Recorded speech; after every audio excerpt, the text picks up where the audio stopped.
नमस्कार। आज आपके लिए एक नया चैप्टर लेकर आए हैं कक्षा 10 के लिए, निर्देशांक ज्यामिति चैप्टर नंबर 7। तो उसकी हम सबसे पहले जानकारी हासिल करेंगे। इंट्रोडक्शन, निर्देशांक ज्यामिति क्या होती है, इसका इस्तेमाल कहाँ होता है और किस प्रकार से हम इसका मैथमेटिक्स के अंदर समस्याओं को हल करने में इस्तेमाल करते हैं। पहला है निर्देशांक ज्यामिति। यह एक बीजीय साधन है जिसके द्वारा आकृतियों की ज्यामिति का अध्ययन किया जाता है। हम जो आकृतियां बनाते हैं उसकी ज्यामिति का अध्ययन, इसकी लंबाई कितनी है, इसकी चौड़ाई कितनी है, सीधी नहीं है तो टेढ़ी है तो उसको किस तरह से हम निकालेंगे।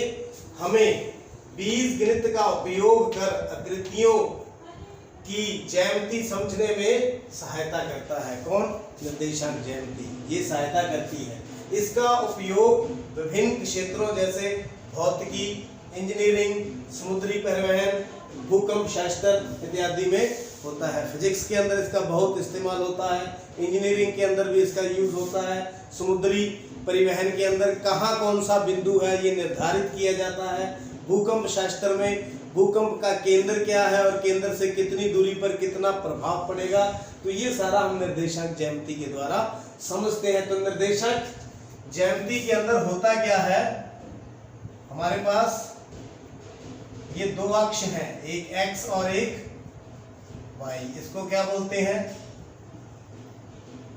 x अक्ष और ये y अक्ष। तो जो x अक्ष का ये जो मूल बिंदु है इसको बोलते हैं मूल बिंदु। इसके निर्देशांक हम कितने मानते हैं? 0 0। कितने मानते हैं? 0 0। यानी कि x अक्ष की दूरी भी यहां से 0 है और y अक्ष की दूरी भी कितनी है? 0 है। तो y अक्ष से जो दूरी इस साइड उसको बोलते हैं x निर्देशांक। क्या बोलते हैं? x निर्देशांक। इस तरफ धनात्मक पॉजिटिव और इस तरफ ऋणात्मक।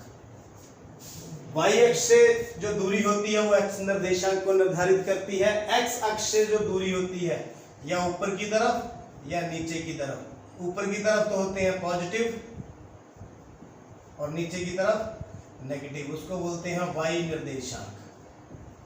क्या बोलते हैं? y निर्देशांक। और इसके बारे में और क्या जानकारी लेनी है? x निर्देशांक को भुज बोलते हैं। x निर्देशांक को क्या बोलते हैं? भुज। और y निर्देशांक को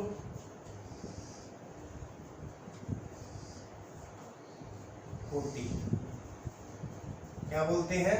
कोटि। ये बातें ध्यान में रखने योग्य है। अगर हम बिंदुओं को निर्धारित करना है तो बिंदुओं को किस प्रकार निर्धारित करेंगे? x अक्ष पर अगर कोई बिंदु है, x अक्ष पर बिंदु किस प्रकार से माना जाता है, किस प्रकार से लिया जाता है? यहाँ देखिए y की वैल्यू कितनी? 0। यहाँ भी y 0 है, यहाँ भी y 0 है, y 0 0 0 0। इसका मतलब क्या है? x अक्ष के ऊपर y की वैल्यू तो क्या होती है? 0 और x को हम क्या मान लेते हैं? x। ये समस्याओं को हल करने में हमारी सहायता करेगा। इसी प्रकार y अक्ष पर जो बिंदु होता है उसको हम मानते हैं 0 और y। क्यों? क्योंकि देखिए यहां पर अगर आप देखो x की वैल्यू कितनी है? 0 0 0 0 0। यानी y अक्ष पर हमेशा x की वैल्यू 0 रहेगी और y को हम क्या मान लिया? y। तो जहां बीजीय गणित मतलब x और y का हम इस्तेमाल करते हुए निर्देशांक ज्यामिति का हम उपयोग करते हैं और आकृतियों को समझते हैं। किस प्रकार आकृतियों को समझते हैं? मान लीजिए ये त्रिभुज है हमारे पास A B C। अब इनकी भुजाएं निकालनी है तो बिल्कुल आराम से हम निकाल सकते हैं भुजाएं। यहाँ कोऑर्डिनेट कितना है, यहाँ कितना है? मान लीजिए यहाँ 2 है तो यहाँ 5 है, दोनों के बीच में दूरी कितनी होगी? 3। कितनी होगी? 3। तो BC यहाँ पर कितना हो गया? 3। इसी प्रकार AB, इसी प्रकार AC हम निर्धारित कर सकते हैं। तो किस प्रकार हम सूत्रों का उपयोग करते हुए इनकी दूरी निकालते हैं तो वो हम अभी सीखते हैं। दूरी सूत्र। तो दूरी सूत्र सीख लेंगे तो हम ए बी बी सी सी ए तीनों हम निकाल लेंगे।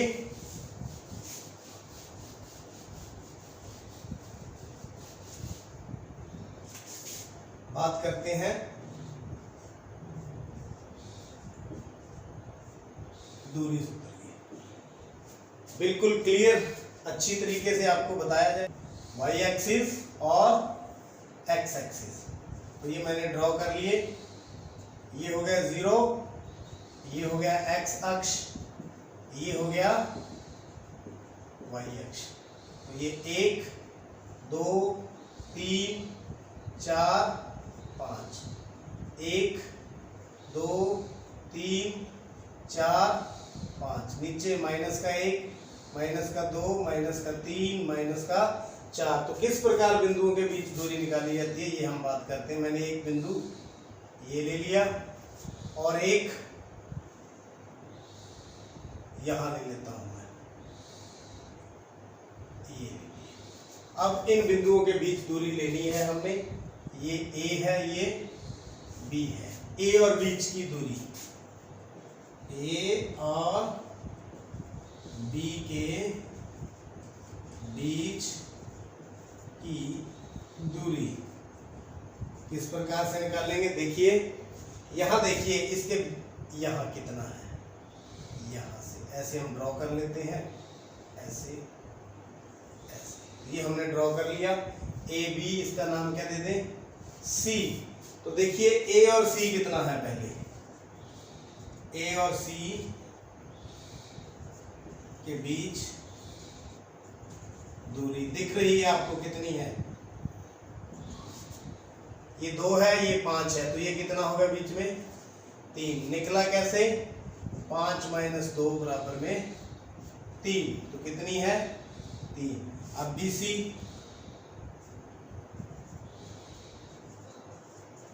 के बीच दूरी कितनी है? यहाँ कितना है? 1, यहाँ कितना है? 5, तो कितना बच गया बीच में? 4। निकला कैसे? 5 - 1 बराबर में 4, तो ये कितना है? 4। आपको पता है ये कौन सी ट्रायंगल बन रही है? Right angle triangle. तो ए बी हम निकाल देंगे। ए बी का स्क्वायर बराबर ए सी का स्क्वायर प्लस बी सी का स्क्वायर। कौन सी लगा दी हमने? पाइथागोरस प्रमेय। क्योंकि ये समकोण है, क्योंकि ये समकोण है। तो देखिए फिर क्या बन जाएगा यहाँ पर? ए सी 3 का स्क्वायर, बी सी 4 का स्क्वायर, तो 9 + 16 बराबर में 25 का रूट। अगर मैं यहाँ सीधा स्क्वायर की बजाय अंडररूट ले लूँ तो कितना आ गया? 5। तो ए बी कितना आ गया? 5 यूनिट या 5 इकाई। ये तो था सिंपल हमारे पास अगर फिगर है। तो अब हम इस फॉर्मूले को जनरलाइज करते हैं। जनरलाइज करेंगे तो हर तरह का जो सवाल है, हर तरह की समस्या है, उसको हम हल कर पाएंगे। और ये मैंने इसलिए समझाया है आपको क्योंकि जो आपको अब मैं समझाऊंगा वो इजीली समझ आ जाएगा।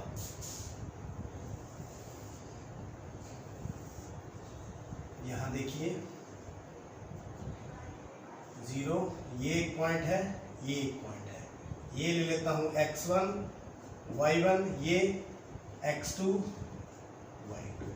मतलब यहां x1 है, यहां कितना है? x2।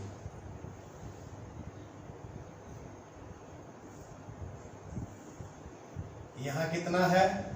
y1 और यहाँ कितना है? y2। तो अब निकालनी है हमने दूरी a b c। ले लेता हूँ, ए सी निकालना है हमने। तो पहले ए बी के बीच दूरी सेम पैटर्न पर चलेंगे। यहाँ ए सी लिया था तो यहाँ भी मैं ए सी ही ले लेता हूँ ताकि कंफ्यूजन ना हो। ए सी बी, यहाँ ए सी के बीच की दूरी यहाँ 3 थी। कैसे निकली थी? 5 - 2। यहाँ कैसे निकालेंगे? x2 - x1। Same pattern. इसी प्रकार BC के बीच दूरी कैसे निकाली थी? 5 - 1 यानी कि y2 माइनस y1। फॉर्मूला दूरी का AB के बीच की दूरी, ये देखिए पाइथागोरस लगाई थी। AC का स्क्वायर प्लस BC का स्क्वायर सारे का अंडर। AC कितना है?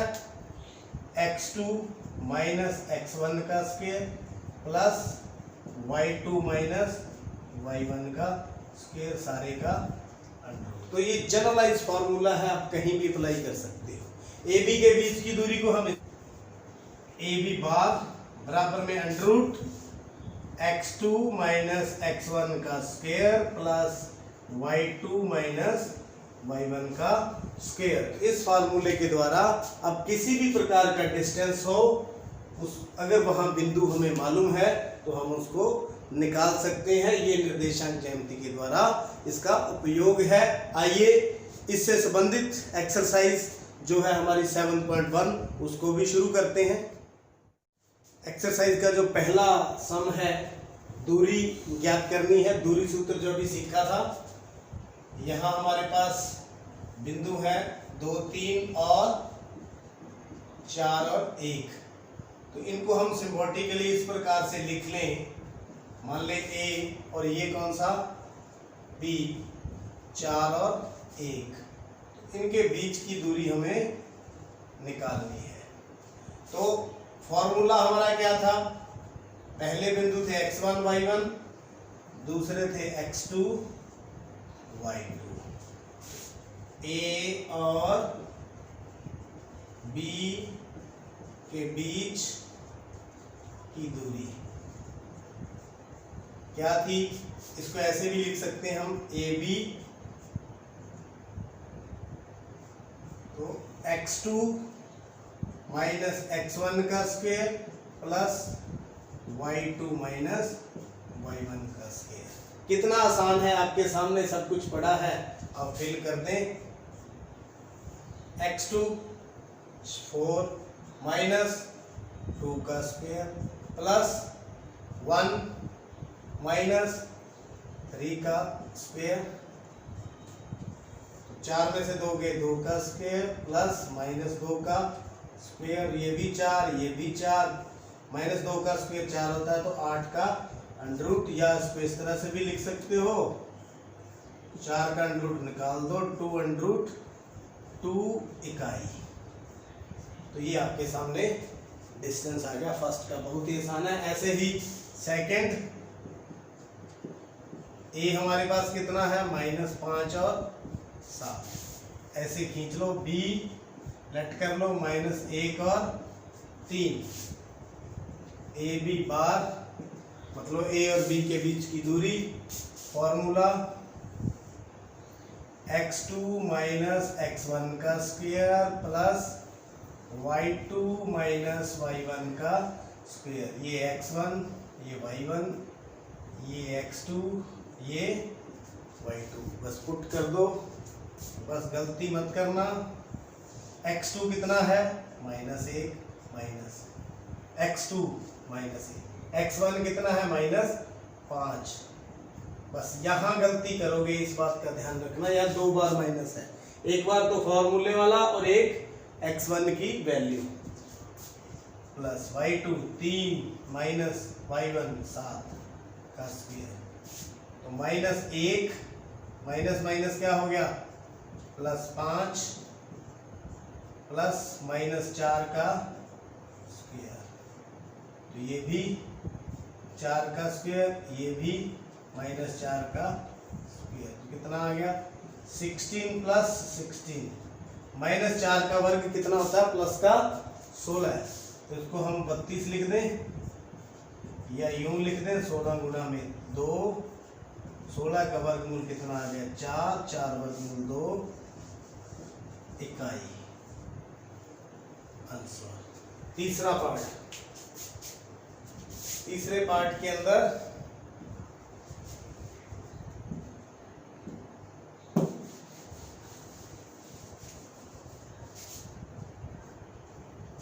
ए है हमारे पास, ए और बी लेट करें तो बी है माइनस ए और माइनस बी। x1 ए हो गया, y1 बी हो गया, x2 माइनस ए हो गया, y2 माइनस बी हो गया। बीच की दूरी फॉर्मूला